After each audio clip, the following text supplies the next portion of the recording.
Yes. Yes. Lapit mga kaibigan at makinig kayo. Ako'y may dala-dalang balita galing sa bayan ko.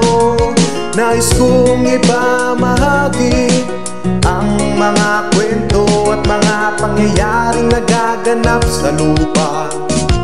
Pinangako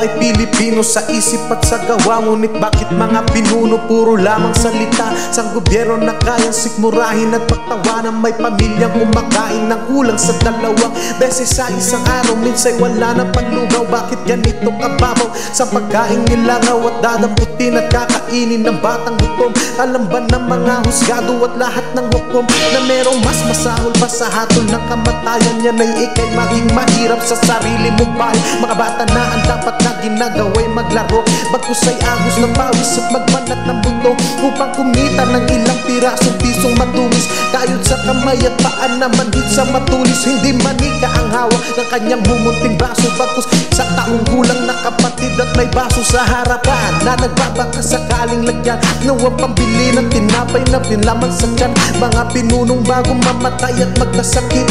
Sa sarap na buhay sa akin kayo ay makinig, makinig. Duhul mga kaigsunan o paminaw kamo. Una ko'y dala ng mga balita gigan sa banwa ko. Gusto ko nga ipahibalo ang mga istorya na nagagahitabo sa banwang isa na to.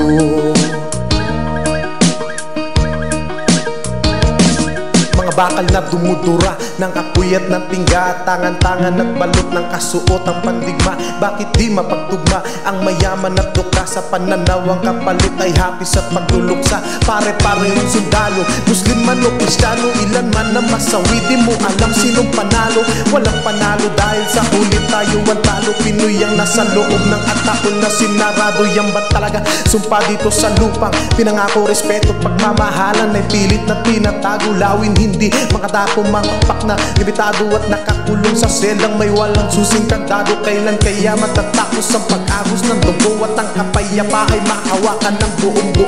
Yan ba ang kwento ano na nangyayot na yung mahawi sa bawat taong bahagi ng watawat na hinabi? Dul na mga igsura upaminaw kamo. Una ko'y dala ng mga balita gikan sa banwa ko. Nais ko nga ipahibalo ang mga istorya na nagagahitabo sa banwang isa na to.